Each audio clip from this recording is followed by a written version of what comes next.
The message arrived at Earth Command at 0600 hours. Commander Wu stood in the communications room, watching the screen with eyes that refused to blink. The words kept repeating in his mind. But they did not make sense. Could not make sense. Terra Nova was gone. Not damaged. Not attacked. Gone. Every building turned to ash. Every street melted into glass. Every person, all 2.3 million of them dead. Wu's hands shook as he forwarded the report to General Tay. The old general would be sleeping now, probably dreaming of his daughter. His daughter who lived on Terra Nova. His daughter who taught children at the colony school. His daughter who sent him messages every week about how beautiful the sunsets looked on their new world. The phone rang 3 times before Tay answered. His voice was thick with sleep. This better be important. Wu. Sir, I need you to come to command, right now. Something in Wu's voice made Tay pause. What happened? Please, sir. Just come. 30 minutes later, Tay walked into the communications room. He looked at Wu's face and knew. Somehow, he knew. But he still had to ask. Where? Terra Nova, sir. The Vrexian fleet. They gave no warning. Just opened fire. The colony sent one distress signal. Then nothing. By the time our ships arrived, there was nothing left to save. Tay stood very still. Too still. Like a statue carved from stone. My daughter? I'm sorry, sir. There were no survivors. For a moment, Wu thought the general might fall. Might scream. Might break. But Tay just closed his eyes and took one long breath. When he opened them again, something had changed. The warmth was gone. What remained was ice. Show me everything. They watched the recordings together. The Vrexian ships appeared without warning, massive vessels that looked like floating fortresses. Their commander sent one message to the colony. You have violated Galactic Council territorial law. Sentence is immediate. Then the firing began. The colony shields lasted 6 seconds. The buildings lasted less. The recording showed people running, trying to reach the evacuation ships. They never made it. The Vrexian weapons turned earth and metal and flesh into dust. It took 11 minutes to kill 2.3 million humans. Why? Wu whispered. Terra Nova was within our approved expansion zone. We checked. We followed every rule. Tay stared at the screen. They moved the borders. 6 months ago. According to this, they didn't tell us. They waited for us to cross the new line, then used it as an excuse. An excuse for what? To teach us our place. Tay's voice was flat, dead. To show us what happens when young species don't bow low enough. By morning, every human military leader on Earth knew. By noon, they were gathering in Geneva, in the deep underground bunker that served as the war room. Admiral Hana arrived first, her uniform perfect, her expression carved from ice. She said nothing, just stood at the table, waiting. Commander Wu came next, carrying his data tablets and analysis reports. He looked like he had not slept. He probably had not. Dr. Mira arrived last. She was not military, but Tay had called her anyway. She had survived Terra Nova. By pure luck, she was on a research ship when the attack came. She watched her home burn from orbit. Helpless. Now she sat at the table with red eyes and clenched fists. When everyone was seated, Tay stood at the head of the table. He looked at each of them in turn. These were the people he trusted most, the people who would decide what came next. The Galactic Council sent an official statement 2 hours ago, Tay said. His voice was steady, too steady. They called the attack justified enforcement of territorial law. They demand we accept their borders and stop expanding. They want a formal apology from Earth for our violations. Someone slammed a fist on the table. Admiral Hana. They killed 2.3 million of us and want an apology? They want surrender, Wu said quietly. They want us to know we are weak, that we are nothing. The room erupted. Officers shouted for revenge, for war, for blood. The Vrexians must pay. The Council must burn. Earth would show them what humans could do when pushed too far. Tay let them shout. Let them rage. Then he raised one hand, and the room fell silent.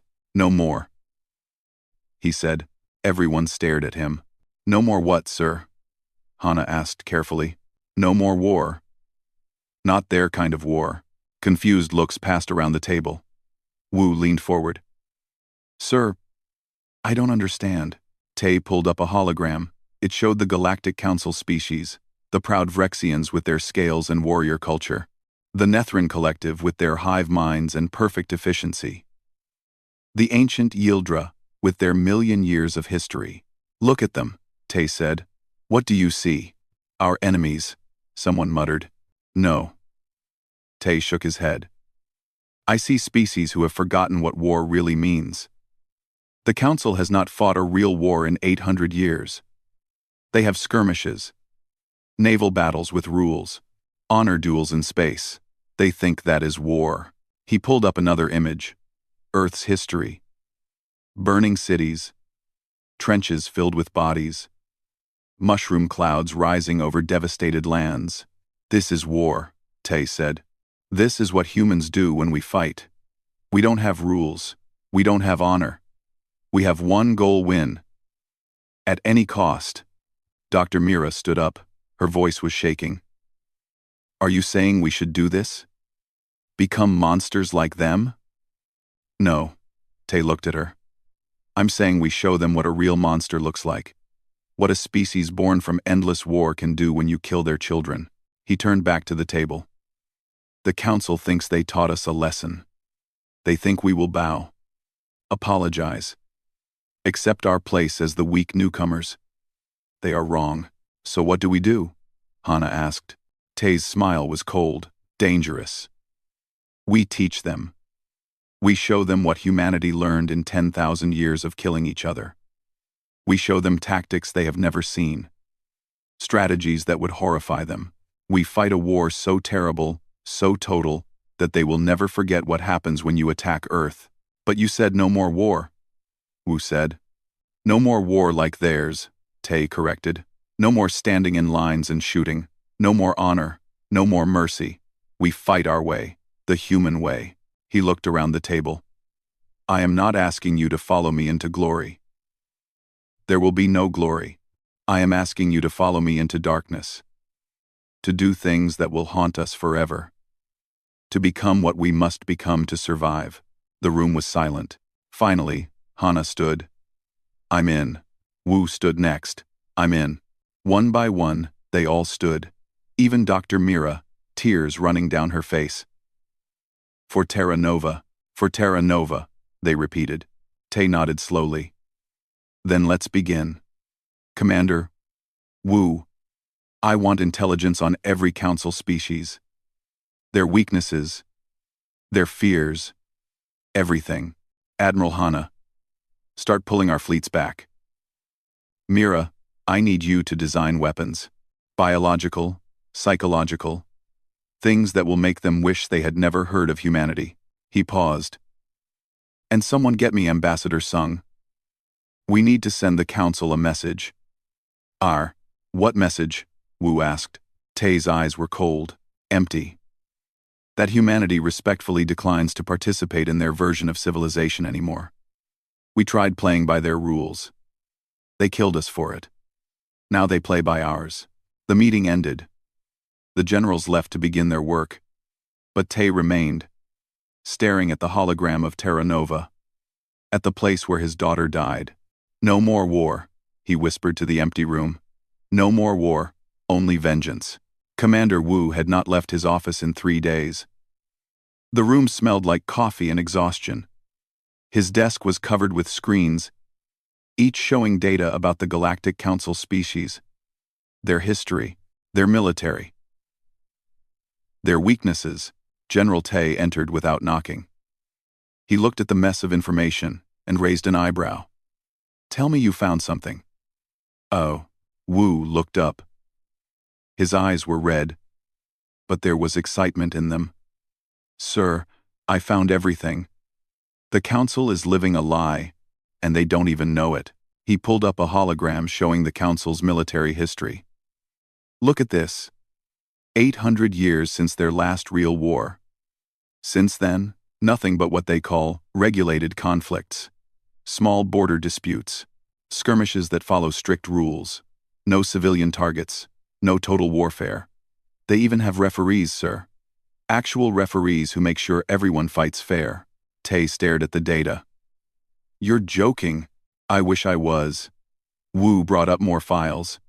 The Vrexians pride themselves on being warriors, but their entire military doctrine is based on honor duels, scaled up to space battles.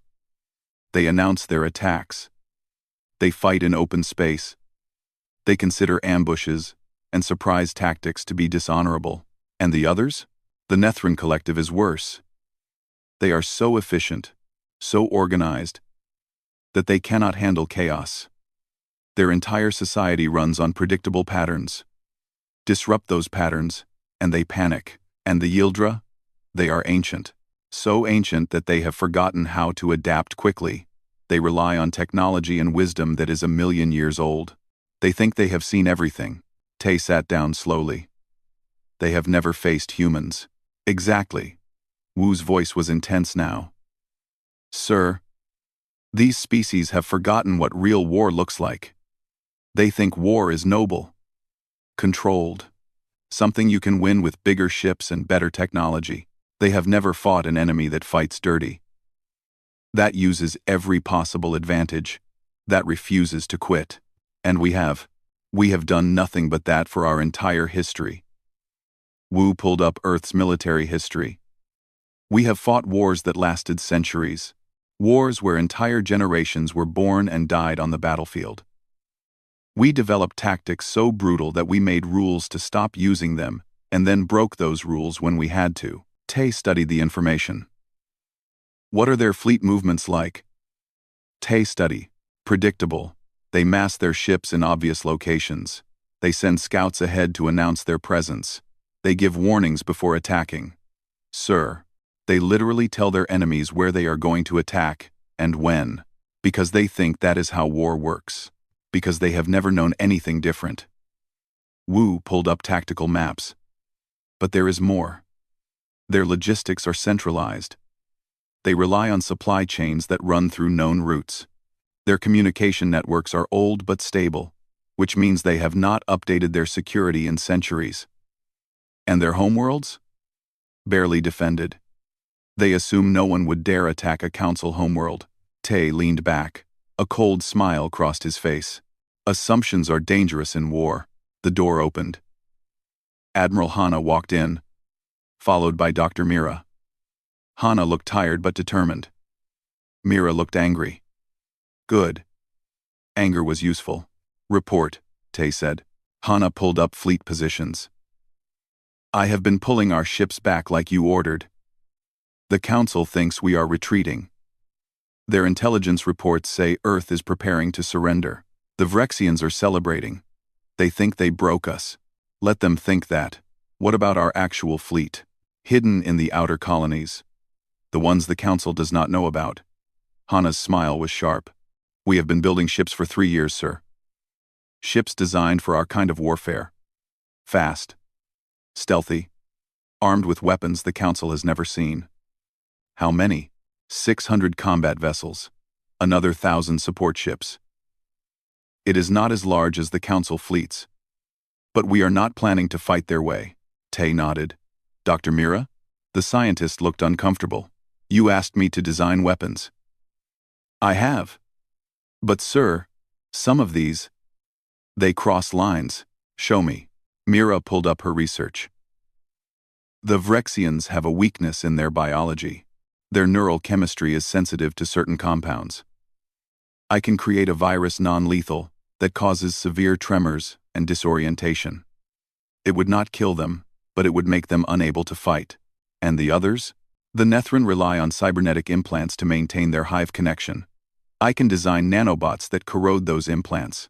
Again, non-lethal, but it would destroy their coordination. Each Nethrin would suddenly be alone in their own head. The psychological damage would be severe. The Yildra? They communicate using quantum frequencies. Very sophisticated. But I can create interference patterns that would turn their communication into noise. Every message would be scrambled.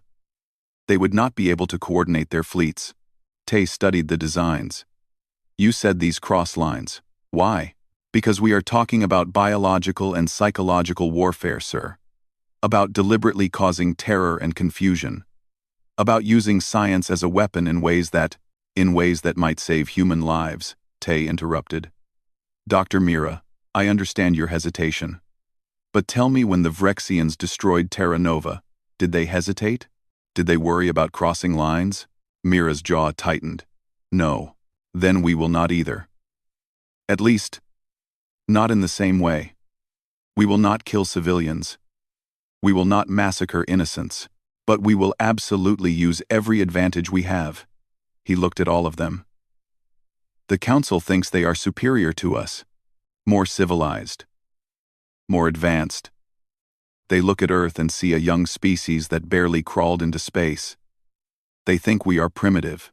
We are going to show them that primitive means dangerous. Wu said quietly. Exactly.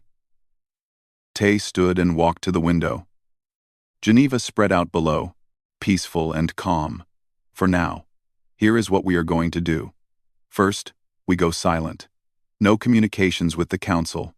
No trade. No diplomacy. We pull back every human ship, every representative, every connection we have with them. Let them wonder. Let them think they won. They will get nervous, Hana said. Silence makes people uncomfortable. Good. While they are uncomfortable, Commander Wu, you will infiltrate their systems. I want agents on every major Council world. Not soldiers, spies, traitors, refugees, people who can watch and report without being noticed. Already in progress. Sir, we have been placing agents for the last 2 years. They are ready to activate. Activate them. I want to know everything about Council movements. Every fleet position. Every supply depot. Every weakness. He turned to Hana. Admiral. Begin training exercises with our hidden fleet. But not normal exercises. I want our pilots to learn new tactics, ambushes, hit and run attacks, how to fight without being seen. What about rules of engagement? There are no rules. Not anymore. We hit military targets only. But we hit them hard and fast. No warnings. No honor. No mercy. Hana nodded slowly. The crews will need to adjust. We have always fought by certain rules. Then they need to unlearn those rules. This is not going to be a war with honor. This is going to be a war of survival. He looked at Mira. Doctor, begin producing your weapons. But keep them secret. The Council cannot know what we are planning until it is too late. Yes, sir. There is one more thing. Tay pulled up a communication. Ambassador Sung is waiting to hear from me. I am going to have him deliver a message to the Council. One last diplomatic communication before we go dark. What will it say? Wu asked. That humanity respectfully declines further participation in galactic affairs. That we are withdrawing to our own space. That we wish them well. Tay's smile was cold. Let them think they won. Let them think we are running scared. It will make what comes next so much worse for them. The room was quiet for a moment. Then Hana spoke. Sir, once we start this, there is no going back. We will be at war with the entire Galactic Council. They outnumber us. Outgun us. If we fail, we will not fail, Tay said firmly. Because we have something they do not. We have necessity. We have rage, and we have 10,000 years of learning how to kill efficiently. He looked at each of them. The Council thinks they are teaching us a lesson. They think they can crush us and move on. They are wrong. We are going to teach them what happens when you awaken a species that evolved by fighting itself, a species that turned warfare into an art form, a species that refuses to die quietly. Wu stood. How long do we wait before we strike? 6 months. Long enough for them to relax. Long enough for them to think we are beaten. Long enough for our agents to get into position. And our weapons to be ready. Tay walked back to his desk. 6 months from now, the Galactic Council is going to wake up to a nightmare. and they will never forget the name Terra Nova again. The meeting ended. The generals dispersed to begin their work. But as they left, each of them felt the weight of what they were about to do. They were not going to fight a war. They were going to fight the war. The kind that would be taught in history classes for centuries. The kind that would make the galaxy afraid of a species from a small blue world. The kind that humanity was born to fight. In his office, Tay stood alone, looking at a picture of his daughter. She smiled in the photo. Young and full of hope. "They will pay," he whispered. "Every single one of them. I promise." The war machine of Earth began to turn, silent and deadly. And the Galactic Council, celebrating their victory, had no idea what was coming. 3 months had passed since Terra Nova burned. On the Vrexian homeworld, Admiral Kresh sat in his victory chamber, surrounded by other military commanders. They drank fermented nectar and celebrated their success. "The humans have gone silent," one commander said, his scales gleaming in the light. "They hide in their corner of space like frightened children," Kresh laughed. "As they should. We showed them the price of disobedience. They learned their lesson well. Do you think they will cause more trouble? No. Humans are weak, emotional. They lack the discipline for real warfare. Terra Nova broke them." Kresh raised his cup. "To victory, and to teaching lesser species their place." The others cheered. None of them noticed the humans serving their drinks. A young woman named Yuna, who had been working in the embassy for 2 years, she smiled politely, refilled their cups, and remembered every word they said. Later that night, she would send her report to Commander Wu, just like she did every night. Yuna was one of hundreds. All across Council space, humans worked and watched. They cleaned buildings, served food, repaired ships, fixed computers. No one paid attention to them. Service workers were invisible in Council society, perfect for spies. On the Nethran collective world, a human technician named Day worked on their communication network. The Nethran trusted him because he was efficient and quiet. They did not know he was mapping every node, every connection, every weakness in their system. At night, he tested theories, small disruptions that looked like technical errors, learning exactly how to bring the network down when the time came. On the ancient Yildra homeworld, Dr. Mina worked as a research assistant in their great library. The Yildra saw her as eager and curious, a young species wanting to learn from the old masters. They let her access their databases, their history, their technology. She absorbed it all and sent detailed reports back to Earth. The Yildra never suspected that their own arrogance made them blind. Commander Wu sat in his office, reading reports from all his agents. Every day, new information arrived. Fleet movements, supply routes, command codes, patrol schedules. The Council was not even being careful. Why would they be? They had won. "Sir, we have something interesting," his assistant said, bringing in a new report.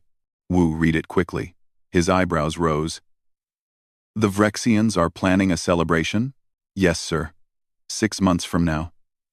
To commemorate their victory over Terra Nova, all their military leaders will gather on their capital world. It will be a massive event." Wu smiled slowly. "How thoughtful of them to gather all our targets in one place." Meanwhile, in the hidden shipyards beyond Council space, Admiral Hana watched the construction continue. The ships did not look like Council vessels. They were smaller, darker, built for speed and stealth rather than power and intimidation. No bright colors, no symbols, just matte black metal that swallowed light. "The crews are ready?" she asked her second officer, a young man named Jay. "Ready and restless, Admiral. They want revenge. They will get it. But they need to stay patient." She walked along the dock, looking at the fleet. These ships are not designed for glory. They are designed to kill and disappear. Make sure every crew understands that. What about the weapons? Dr. Mira's lab is working around the clock. The biological agents are ready. The nanobots are ready. The interference systems are ready. We just need to wait for the right moment. Jay hesitated. Admiral, do you think this will work? The Council has been in power for thousands of years. They have technology we barely understand. Hana turned to look at him. Do you know what the Council does not understand? Desperation. They have been comfortable for so long that they have forgotten what it means to fight for survival. We have not. Every human knows what it is like to struggle, to fight against the odds, to refuse to give up, even when death is certain. She pointed at the ships. These are not just weapons. They are the rage of an entire species, and rage makes you very, very dangerous.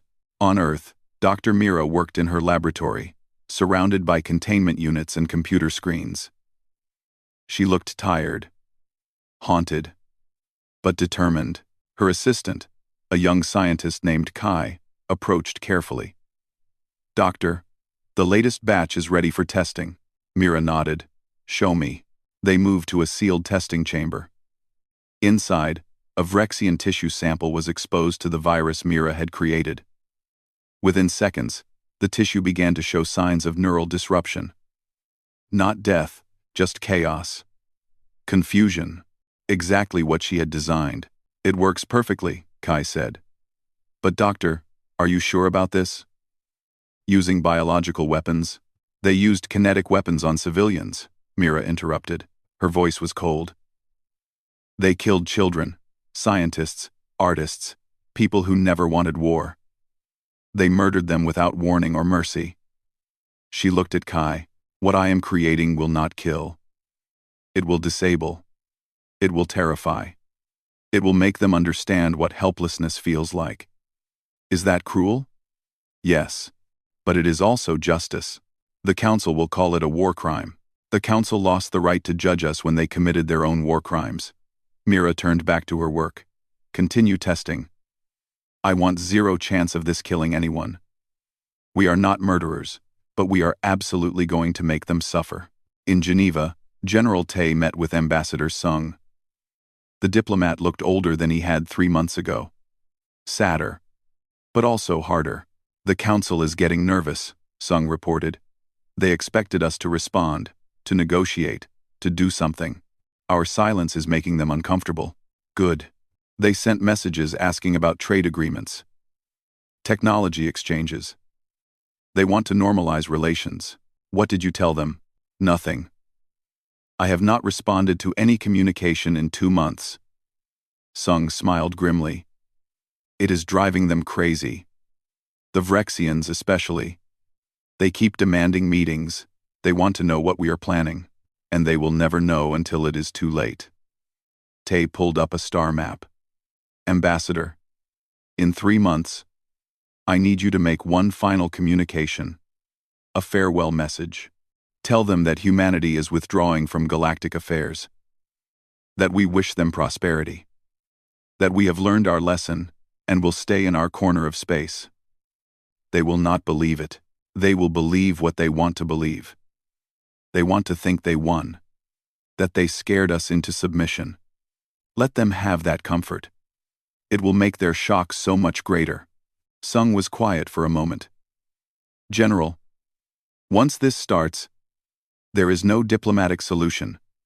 We will be at war with the entire Council. My job will become impossible. Your job will become irrelevant, Tay corrected. When we strike, diplomacy dies. There will only be war, total war, the kind that humanity specializes in. And after, if we win? When we win, Tay said firmly, we will make sure they never forget. Never attack humans again. Never underestimate us again. We will earn respect through fear. It is not ideal, but it is better than being massacred. The months passed slowly. On Council worlds, humans continued their quiet work. Watching. Listening. Preparing. The Council members went about their lives, comfortable and confident. They had beaten the young upstart species. Life could return to normal.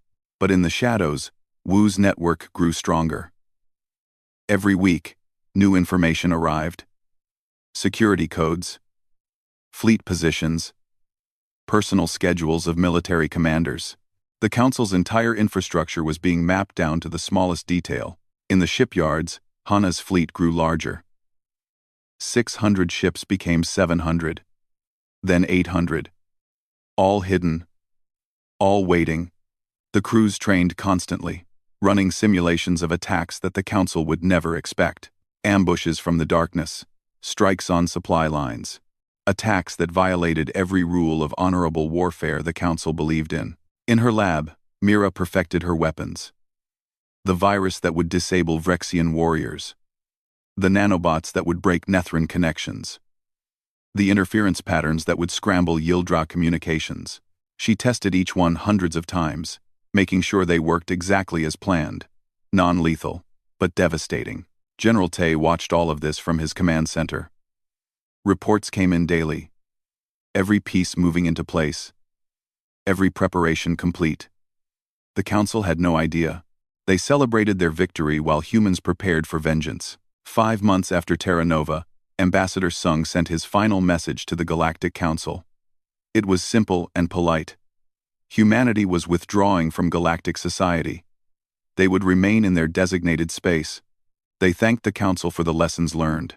They wished everyone prosperity and peace. The Council received the message with satisfaction. The Vrexians laughed. The humans had been broken. The lesson was learned. Everything was as it should be. 1 month later, the Vrexians announced their celebration, a grand festival to commemorate their victory. All military leaders would attend. There would be parades, ceremonies, speeches about Vrexian superiority and the natural order of the galaxy. When Wu saw the announcement, he smiled. They are making this too easy. When Hana heard, she began final preparations. Set course for Vrexian space. Silent running. No emissions. We ghost in. When Mira learned of it, she packaged her bioweapons carefully. They want a celebration. Let us give them one they will never forget. When Tay received the news, he stood at his window, looking at the stars. Somewhere out there, his daughter's ashes floated in space. The ruins of Terra Nova waited, cold and silent. A tomb for 2.3 million humans who died for no reason except to feed alien pride. 6 months, he whispered. 6 months we waited. 6 months we prepared. Now it ends. He turned to his communication console and sent one message to all human forces. 3 words: Operation Ghost Protocol. The Galactic Council slept peacefully that night, dreaming of their power and superiority. They did not know that in the darkness between stars, 800 human warships moved silently toward their space. They did not know that their cities held human agents ready to strike. They did not know that their biology, their technology, their communications were all mapped and understood and targeted. They did not know that the humans they thought they had defeated were about to teach them the difference between their civilized idea of war and humanity's ancient, brutal reality. The storm was coming. And it would be terrible. The Vrexian celebration began at dawn. Admiral Kresh stood on the grand platform, looking at the crowd below. Thousands of warriors had gathered, their scales polished, their weapons displayed with pride. This was their day. The day they celebrated breaking the humans. Today, Kresh announced, his voice amplified across the capital city, we commemorate our victory over the species that dared challenge Council authority. Terra Nova is a lesson that will echo through the ages. All species must know their place. The crowd roared approval. Music began to play. The celebration would last all day, with ceremonies and speeches and displays of military power. Every important Vrexian commander was present. Every military facility was staffed with skeleton crews. Most personnel had been given leave to attend the festivities. It was exactly what Commander Wu had planned.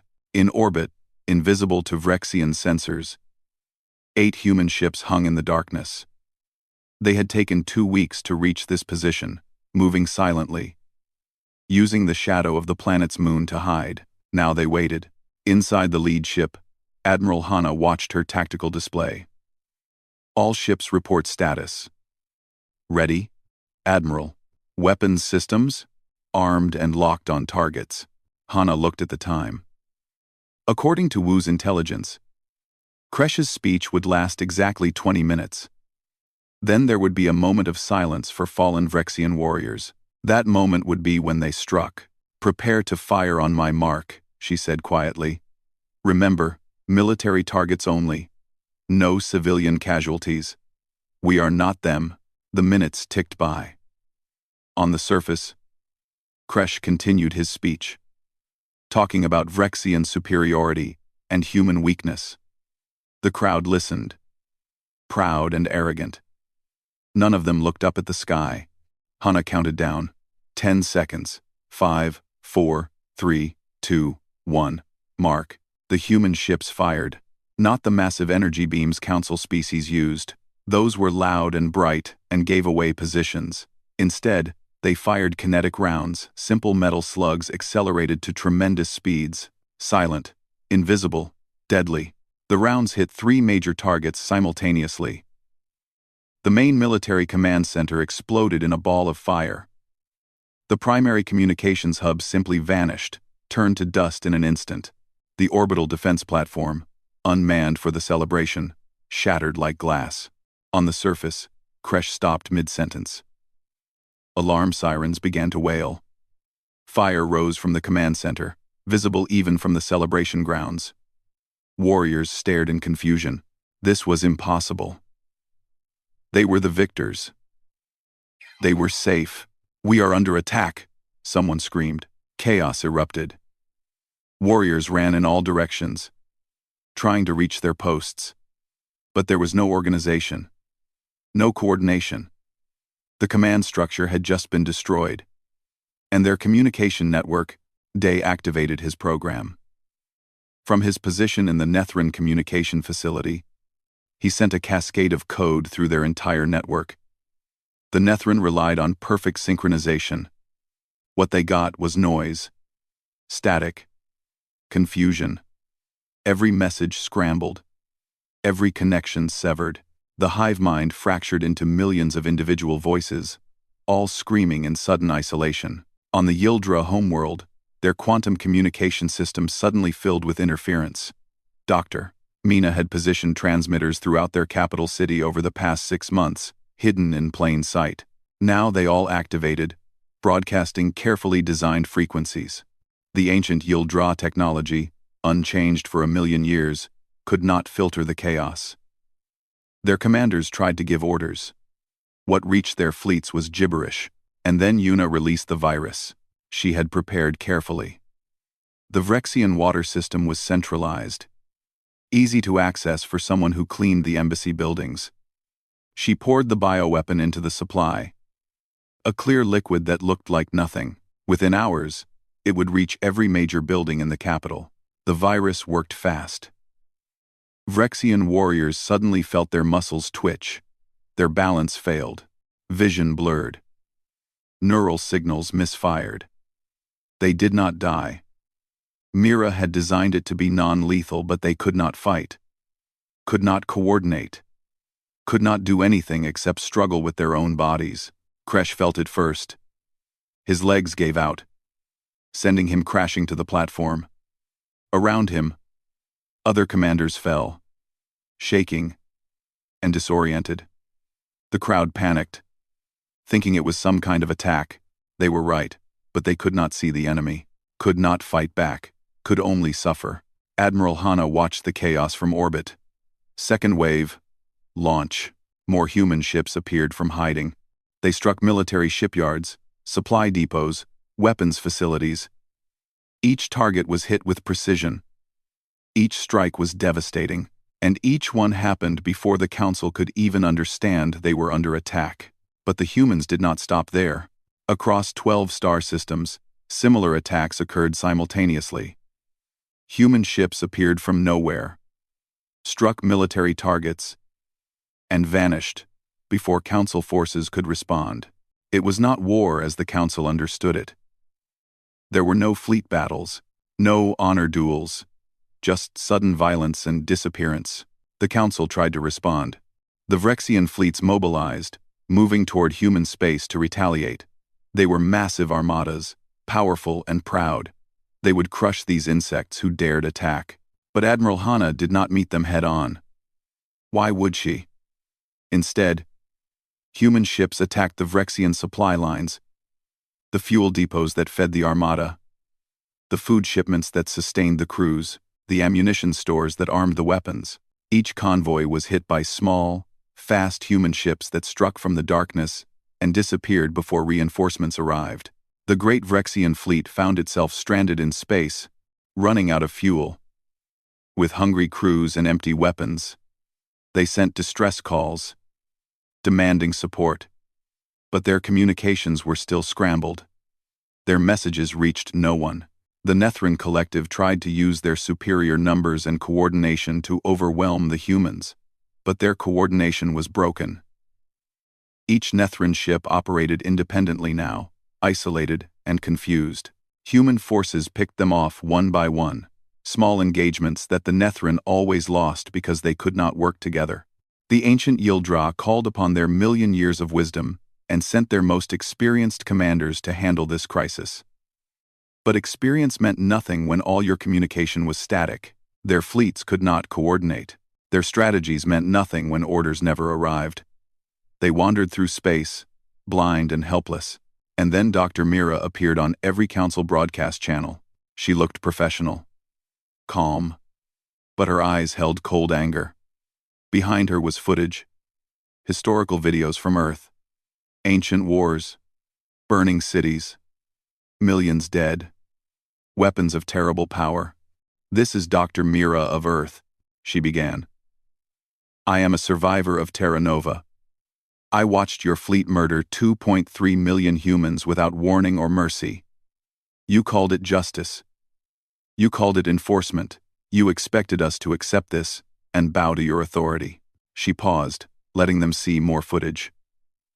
Soldiers in trenches, cities bombed to rubble, entire nations destroyed and rebuilt, only to fight again.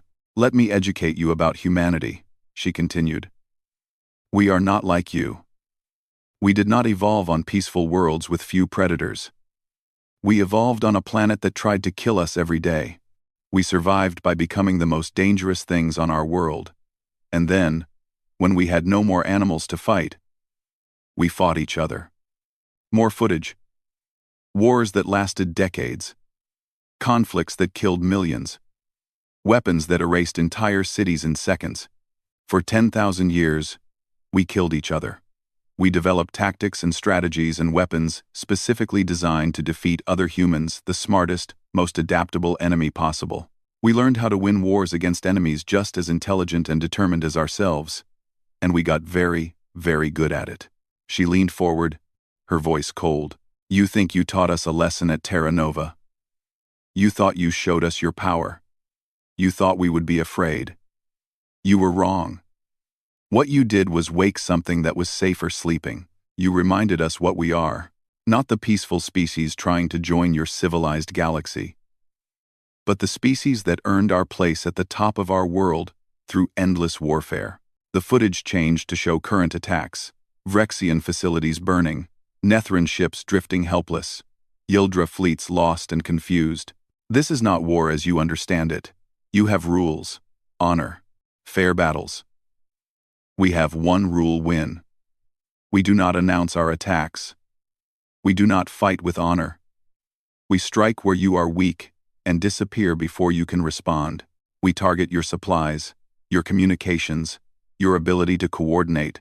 We use biological weapons, psychological warfare, information control, and simple, brutal efficiency."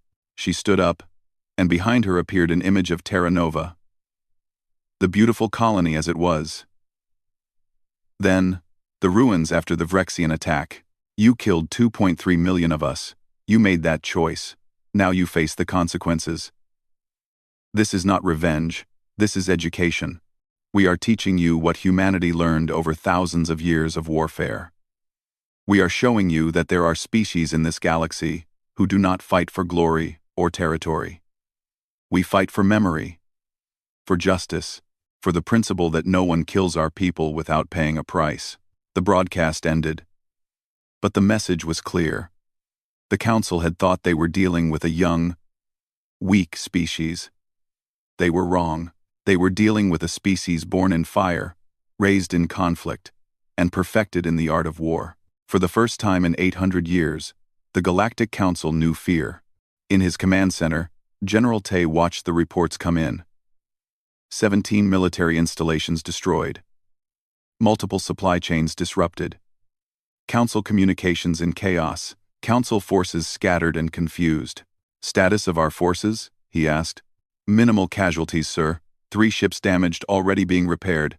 No losses. And theirs? Military losses significant. Civilian casualties 0, as ordered. Tay nodded slowly. Good. We are not murderers. We are soldiers. There is a difference. He looked at the tactical display. Begin Phase 2. I want pressure maintained. Keep hitting their supply lines. Keep them confused and desperate. Make them understand that they cannot win this. Sir, they will try to negotiate. Let them try. But we do not stop. Not until they truly understand. Not until they know, deep in their bones, what happens when you attack Earth.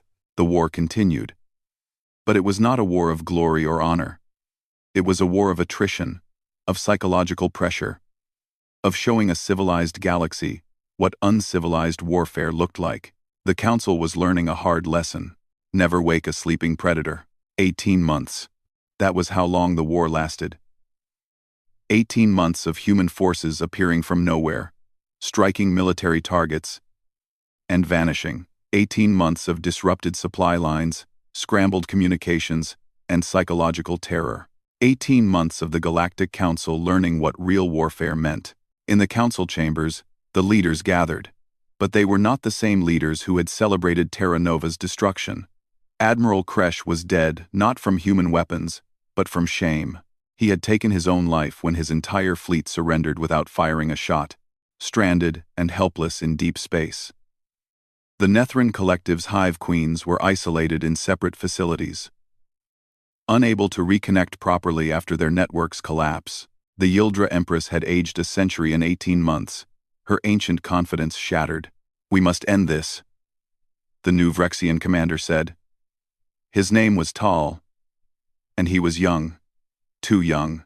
All the experienced commanders were gone, dead, captured, or broken.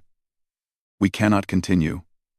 Every day we lose more ships, more supplies, more warriors. The humans fight without honor. A Nethran representative said. Her voice was shaky. Without the hive connection, each Nethran felt alone, vulnerable. They strike from shadows. They refuse proper battle. They use weapons that should be forbidden, and yet they kill no civilians. The Yildra speaker pointed out quietly. Every attack is military only. Precise. Controlled. They could have destroyed our worlds. They chose not to. Then what do they want? Tal demanded. What is their goal? The answer came on the main screen. Ambassador Sung appeared. Looking older but satisfied. Behind him stood General Tay, Admiral Hana, and Commander Wu. They wore formal uniforms. They did not smile. The Galactic Council wishes to negotiate, Sung said. It was not a question. Yes. Tal answered quickly. We seek peace. An end to hostilities. Tal and I. An end to hostilities. Peace? Tay stepped forward. His voice was cold. You attacked our colony without warning. You murdered 2.3 million humans. You called it justice. Now you want peace because you are losing? The council chamber was silent. We made mistakes, the Yildra speaker said carefully. Perhaps Terra Nova was excessive. We are willing to discuss compensation. Compensation? Tay laughed, but there was no humor in it. You cannot compensate for 2.3 million lives. You cannot pay for the children who died. The families destroyed. The future erased. Then what do you want? Tal asked desperately. Tay pulled up a document. These are our terms. Non-negotiable. Accept them all, or this war continues until your civilizations collapse. The council members looked at each other nervously. Then they read the terms. Full reparations for Terra Nova. Every human lost would be compensated. Families would receive support for generations. Territory concessions. The council would withdraw from 40% of their border regions, creating buffer zones. Human expansion would not be restricted. Military reduction. All council species would reduce their military forces by 50%. The age of council military dominance was over. A permanent council seat. Humanity would have full voting power and veto authority on all council decisions. And finally, memorials. On every council homeworld, a monument would be erected listing every name from Terra Nova. Every council species would remember what they did, forever. This is humiliation, Tal said. You are asking us to surrender our power, our pride, our very identity. We are asking you to remember, Tay corrected. Remember that actions have consequences. Remember that humanity is not weak. Remember that when you attack us, we respond with everything we have. He leaned closer to the screen. You started this war, we are ending it, on our terms. And if we refuse, Hana stepped forward. Then in 6 months, you will have no military left. Your supply chains will be completely destroyed. Your communications will never work properly again. Your ability to defend yourselves will be zero. And then, when you are completely helpless, we will still offer these same terms. But we will add more conditions. More restrictions. More reminders of your defeat. Or, Wu added, you could accept now, rebuild your societies, learn to exist in a galaxy where humanity is not your victim, but your equal. The council members argued among themselves. Their voices grew loud, desperate, but eventually, reality won. They could not continue fighting. They could not win. Humanity had shown them the difference between their civilized warfare and true total war. It was a lesson they would never forget. We accept, the Yildra speaker said finally. Her voice was tired, defeated. All terms. We will sign the treaty. The war ended not with a bang but with signatures. The Treaty of Terra Nova was signed by all council species. They agreed to everything. They had no choice. But there was one more thing to do. 6 months after the treaty, General Tay stood at Terra Nova. The planet had been partially rebuilt. Where there had been death, now there was life again. But in the center of the new capital was a vast memorial. Black stone, carved with 2.3 million names, every human who died. Tay placed his hand on his daughter's name. He had not cried in 18 months. Now, finally, the tears came. Admiral Hana stood beside him. We won, sir. They will never attack us again. Yes, Tay said quietly. But look what it took. Look what we had to become. Commander Wu joined them. We did what was necessary. No more, no less. Did we? Dr. Mira asked. She looked at the memorial, at all those names. I designed weapons to hurt them. To terrify them. I broke rules I thought I would never break. Was it worth it? They stood in silence for a long moment. Around them, other veterans gathered. People who had fought in the war. People who had lost family at Terra Nova. People who would carry the weight of what they did forever.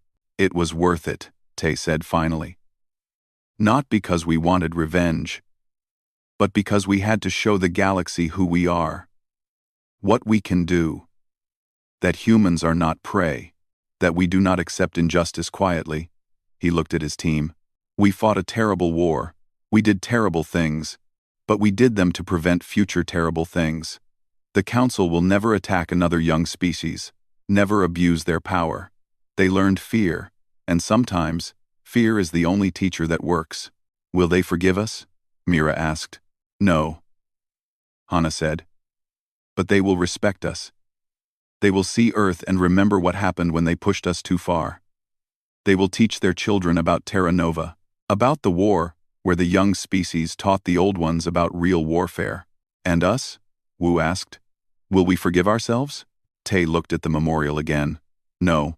We will carry this forever. The things we did, the lines we crossed. But we will also carry the knowledge that we protected humanity, that we ensured our species survives and thrives. That is the burden of command, the weight of necessary evil. In the council chambers, the new leaders met to discuss the future.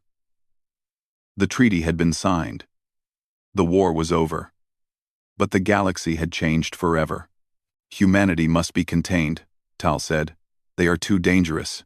Contained? The Yildra speaker shook her head. You still do not understand. We cannot contain them. We can only coexist with them. Treat them with respect. Never give them reason to go to war again. They fight without honor. They fight to win. There is a difference.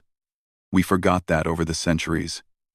We made war into a game with rules. They reminded us that war is not a game. It is survival. The speaker pulled up images from the war. Human tactics.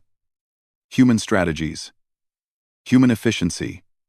They are not monsters. They are what every species must be to survive on a harsh world. Predators. Adaptable. Determined. We were simply fortunate to meet them after they learned to control those instincts. You sound like you admire them. I fear them, the speaker corrected, but I also respect them. That is the lesson of Terra Nova. The young species we thought we could crush taught us that age does not mean wisdom. Power does not mean invincibility, and that humanity, for all their youth, has learned lessons about warfare that we never imagined. On Earth, celebrations were muted. There was relief that the war was over, pride that humanity had won, but also sadness for what was lost, for what they had to do to survive. General Tay gave one final address to the people of Earth.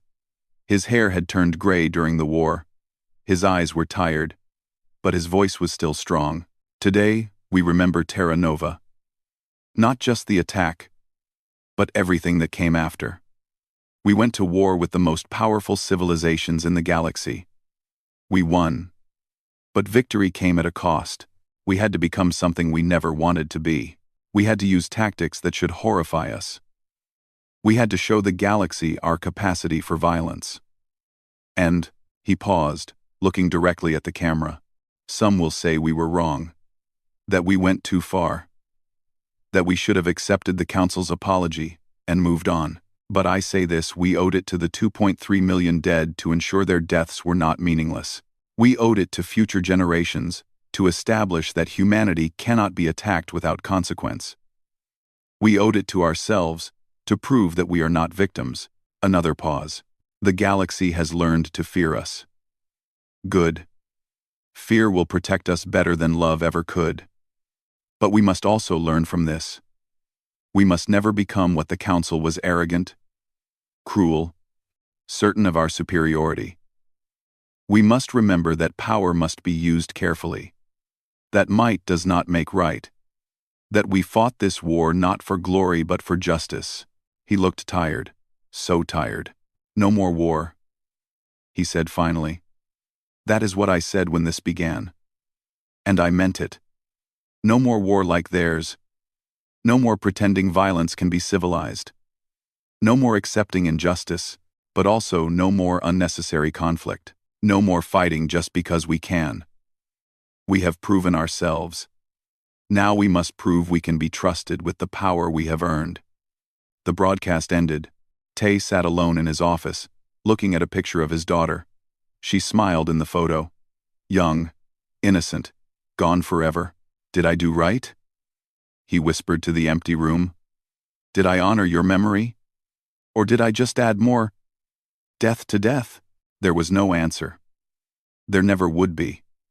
He would carry those questions for the rest of his life. All the human leaders would. The price of command. The weight of necessary decisions. But out in the galaxy, on every council world, the memorials stood. Black stone with golden letters. 2.3 million names. A reminder. A warning. A promise. The message was clear. Humanity remembers. Humanity responds. And humanity will never, ever be helpless victims again. Years would pass.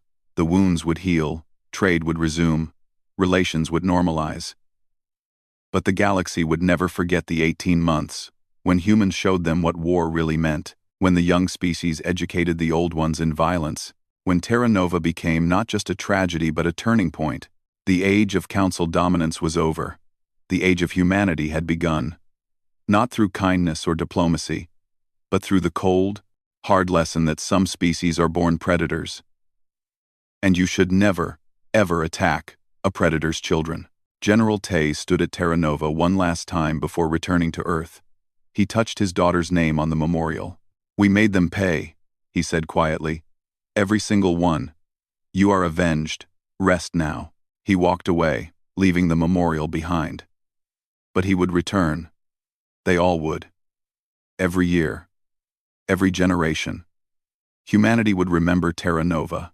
Would remember what happened when they were pushed too far. Would remember the price they paid for their place in the galaxy. And the galaxy would remember too. Remember the species that refused to die quietly. The species that turned their grief into strength. The species that answered massacre with calculated fury. The species that said no more war and meant no more mercy.